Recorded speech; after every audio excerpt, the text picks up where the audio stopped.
रोहतांग की मस्ती के बाद हमने कोकसार में पेट पूजा की, ऐसा जबा जबा करता है, दबा दबा के खाता है। और निकल गए लेक की ओर। सबसे पहले आया सिस्सू, जो बेहद खूबसूरत था।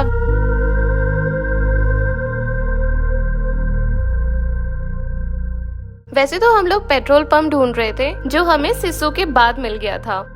यहाँ से फिर हमने अपनी गाड़ी का टैंक तो एकदम फुल करवा लिया था, बट एक्स्ट्रा स्टॉक के लिए यहाँ केन्स अवेलेबल ही नहीं थी। तो फिर हम लोग आगे निकल गए और फिर आया लाहौल। यहाँ तो केन्स अवेलेबल थी और इस बहाने हमने एक छोटा सा ब्रेक भी ले लिया। तो कितने क्यूट बच्चे।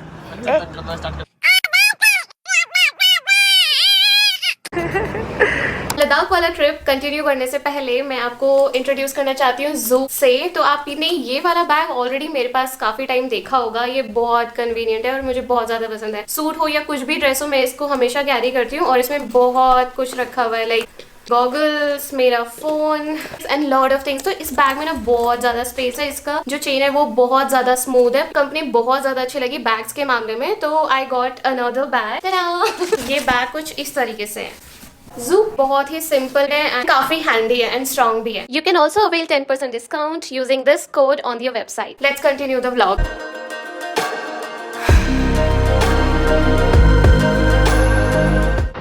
इंडिया में वाकई में किसी चीज की कमी नहीं है। यहाँ पे सब कुछ है, हर तरह का वेदर है, हर तरह का सीजन है, हर तरह की लोकेशन है। लद्दाख जाते हुए सिस्सू के बाद ये लास्ट पेट्रोल पंप है। यस, अब इसके बाद सीधा लद्दाख में ही मींस लेह में ही पेट्रोल पंप मिलेगा। तो हमने भी यहाँ से फिर अपने केन्स को प्रॉपर फुल करवा लिया और रफ्तार पकड़ ली। एटलीस्ट सरजू तक तो पहुँचना ही था हमें, कुछ भी। और उसी तेजी से जिस्पा को भी पीछे छोड़ दिया। लेकिन दारचा में बीआरओ वालों ने हमारी गाड़ी रोक दी। Stop it. उन्होंने बोला कि इस वक्त बहुत खतरा है, इसलिए अभी एंट्री बंद है। बाय द वे अभी शाम के आई थिंक 4 साढ़े 4 बज रहे थे और वो किस खतरे की बात कर रहे थे वो तो अब कल ही पता चलने वाला था। हाल तो हम यहीं दारचा में ही होटल देखने लगे आज रात रुकने के लिए। लेकिन हमने एक देखा, फिर दूसरा देखा, फिर तीसरा देखा और पता चला कि यहाँ पे जितने भी ये दिखाई दे रहे हैं ना घर जैसे, ये सब अंडर कंस्ट्रक्शन है। तो फिर और क्या ही करते, हम लोग उसी तेजी से फिर 8-10 किलोमीटर वापस आए और जिस्पा में ही रूम ले लिया। बहुत ही कोजी रूम है ये। यहाँ से नज़ारा भी दिखता है। देखो नज़ारा क्या सुंदर दिख रहा है ना बाहर। वॉशरूम भी है एंड वॉशरूम इस तरीके का है, क्लीन, इट्स क्लीन। कितने का पड़ा हमको ये? 1500 का एक। तो हमने दो लिए सिर्फ 2 बूथ जिंदगी के, 3000 के, नो डिस्काउंट।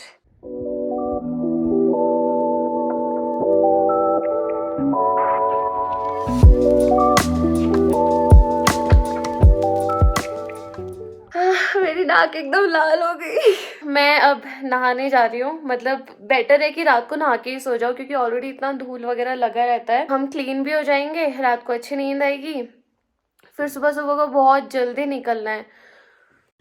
अबे जल्दी बोल, कल सुबह पनवेल निकलना है। तो उसके हिसाब से ठीक रहेगा, है ना। बेड में इन्होंने मतलब रजाई मतलब ऊपर से ये दे रखा है और अंदर मतलब मोटा कंबल है, तो रात को ठंड नहीं लगेगी। एंड सबसे बड़ी बात, क्लीन है।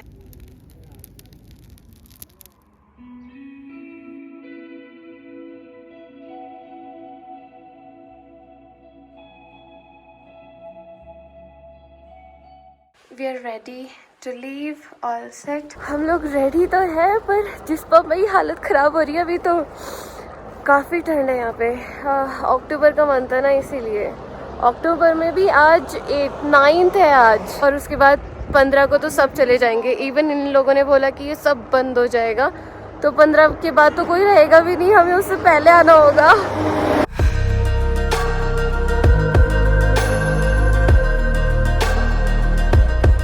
Now comes the real challenge of traveling from Delhi to Leh Ladakh by road. Starting में तो मजा ही आ गया था कि वाओ क्या व्यू है, बर्फ पड़ी है, जैसे सीनरीज की बाढ़ ही आ गई हो। बारालाचा अभी भी कुछ किलोमीटर्स ऊपर है और रोड्स तो काफी बीच बीच में ऑफ रोडिंग टाइप लग रहा है। तो कल शाम को इसीलिए नहीं आने दिया था बर्फ की वजह से, क्योंकि फिर वो वन वे कर देते हैं, इसलिए आज सुबह अब हम आए हैं। तो हम भी रुक गए और फोटोज भी क्लिक किया, लेकिन ये भूल गए कि यहाँ पे ऑक्सीजन की कमी है एंड ब्रीदिंग शॉर्ट हो सकती है। बट तब तक सही था जब तक हम यहाँ खो नहीं गए थे। अब आप बोलोगे खो गए थे, अब ऐसे कैसे? वेल, क्योंकि बारालाचा में जैसे जैसे आप हाई पॉइंट पे पहुँचते हो ना, तो रोड खराब मिलती है। चारों तरफ बस वहाँ मिट्टी थी, बर्फ की वजह से उस मिट्टी में कीचड़ भी बन गया था। कहीं पे भी रोड या रास्ता नहीं दिख रहा था और चल नहीं रही क्या? हाँ, ट्रक वाले ने तो यही रास्ता बताया। ये तो कुछ बोल रहे हैं ये लोग।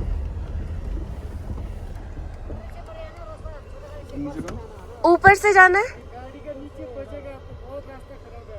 रास्ता खराब है। अच्छा, उधर पीछे से जाना होगा। अच्छा जी, हमारी बैग भी नहीं होगी। यहाँ से बैग कर लेना, ऐसे यहाँ से घुमा लेना, मैं ले जा लूंगा वहाँ तक। है नहीं, ये रास्ता भी मिल ही रहा है ना वहाँ, नहीं बचने का यार। हम तो समझ ही नहीं आ रहा था रास्ता, भयंकर लग भी नहीं रहे ना कि रास्ता होगा। चल जाएगी, चल जाएगी। की कर लो यहाँ से, वाला रास्ता है इसका। तो लो ऑक्सीजन की वजह से भाई का भी सर ना घूमने लग गया था एंड वो ज्यादा एफर्ट भी लगा रहा था। आगे गए तो अब आप ये खुद ही देख लो। और बगल में थी खाई। भाई निकल कर चेक करने गया हुआ था कि गाड़ी निकल भी पाएगी या नहीं। वहाँ पहले तो कुछ पत्थर हटाए, फिर खाई में देखा 2 ट्रक्स गिरे हुए थे, ऑलरेडी गिरे हुए नीचे, और वो देखकर तो हालत ही खराब हो गई थी। एंड सागर को अब और भी ज्यादा डिजीनेस फील हो गया था।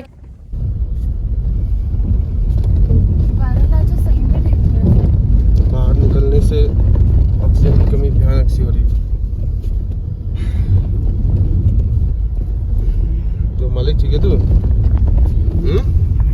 फिर स्लोली हम लोग आगे बढ़ते गए और जैसे जैसे नीचे आए ना पहाड़ से, वैसे वैसे बेटर फील होता गया हमको।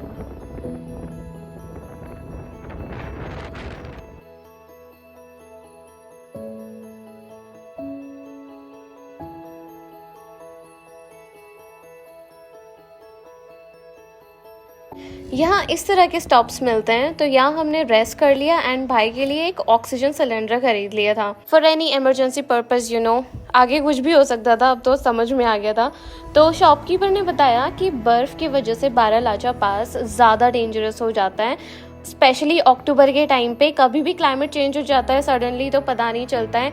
एंड उसी वजह से वहाँ पे 2 ट्रक गिर गए थे। यस, मैंने आपको पहले बताया था ना कि 2 ट्रक हमें गिरे दिखे थे। एक्चुअली वो उन्हीं ट्रक के बारे में बता रहा था। उनमें से जो एक ड्राइवर था वो एक्चुअली उसकी डेथ हो गई थी। तो हम जल्दी से सरचू भी पहुँच गए और वहाँ देखा गाड़ियों की टेस्टिंग चल रही थी। आई थिंक किया की टेस्टिंग थी, आई एम नॉट श्योर। आप बता देना कौन सी गाड़ियाँ हैं ये। बारालाचा ने हालत खराब कर दी हमारी गाड़ी की। गाइस, जिस्पा वगैरह से निकल रहे हो ना, तो मेक श्योर कि आप दारचा में एटलीस्ट खाना खा लो, क्योंकि दारचा के बाद सरचू तक कुछ नहीं मिलेगा, डायरेक्ट सरचू में ही मिलेगा। और बारालाचा बहुत डेंजरस है, वहाँ पे आपको थोड़ा थोड़ा सर घूम सकता है। वहाँ पे एल्टीट्यूड भी बहुत ज़्यादा हाई है, ठीक है, स्पेशली बर्फ़ में। उसके बाद यहाँ आने के बाद अगर आप सरचू में रहने का सोच रहे हैं, तो मैं ये दिखाती हूँ कि सरचू में कैसा है। यहाँ पे लिखा हुआ है बेडरूम। ये देखो, इस तरह से अंधेरा ही अंदर, कंचू। धूल तो काफ़ी भयंकर उड़ रही है। अचानक से तेज़ हवा आई और इतनी भयंकर धूल ही धूल हो गई। अंदर चलती हूँ।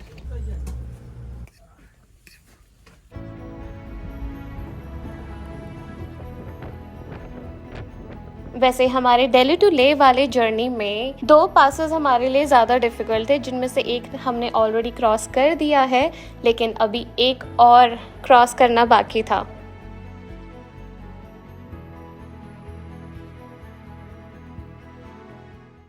अब हम काफ़ी करीब पहुंच गए हैं लद्दाख के। जो नज़ारे चाहिए थे वो अब दिखने लगे हैं।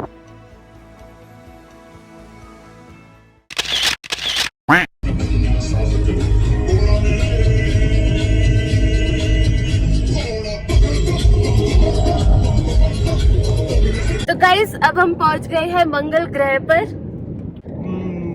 रेनॉल्ट का रोवर लेके, रेनॉल्ट कंपनी का रोवर है वो। ये है हमारे महान ड्राइवर जो हमें मंगल ग्रह तक लेकर आए हैं। रोवर चला रही है, रोवर लेके, और रोवर भाग रहा है 120 की रफ्तार पे। वो डीजल वाला रोवर है। अरे ये आदमी जो पीछे बैठा फरमाइश बता रहा है ऐसी, मंगल ग्रह पे सूप पीना है इस आदमी को। गर्मा गर्म मस्त हो रहा है। हाँ, यहाँ लोगों को पानी नसीब नहीं हो रहा है, इन्हें सूप चाहिए। क्या कहना है फिर इस आदमी का? एक तो हमारे साथ हो जिसका होना ना होने के, और इनको देखिए, ये भी है, इनका होना ना होना बराबर ही है। नहीं, वो बहुत मासूम। ये हमारी सीक्रेट एलियन है। ये बहुत ही मासूम एलियन। ये कौन से जानवर है? गधे लग रहे हैं यार। ये तो गधे है, हमारा गधा बन गया। गधा यहाँ क्या कर रहा है? पता नहीं। सागर, गधा हूँ।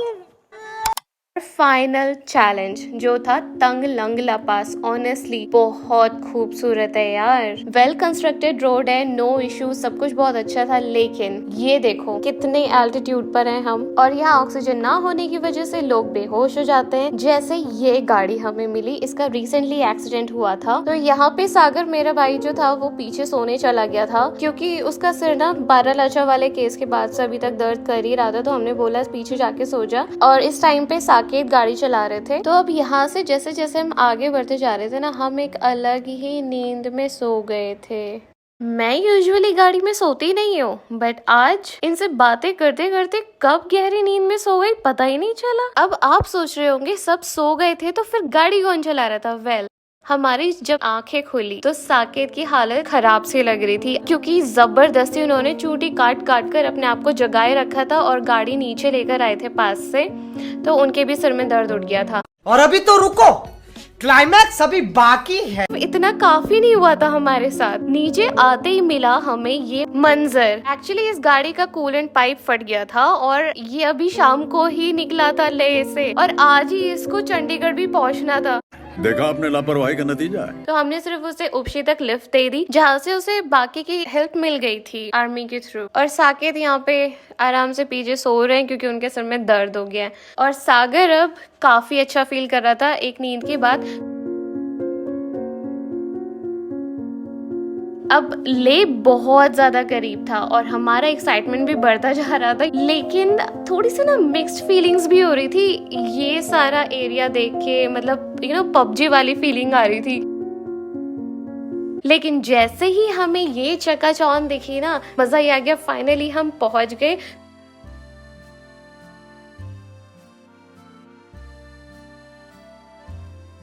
ये एक्चुअली काफी पॉश एरिया था जहाँ पे 2800 से तो सिर्फ स्टार्ट ही हो रहे थे कमरे। तो हम यहाँ से छोड़ के फिर हम दूसरे एरिया में गए जो कि मार्केट के ही पीछे था। I just washed my face। ये कितना ज्यादा लाल हो गया यार, ऐसा लग रहा है किसी ने मुक्का मार दिया मेरे मुंह पे। एंड आंखें भी थोड़ी रेड हो रही हैं। वी आर टायर्ड एक्चुअली, बहुत ज्यादा थकान हो गई है।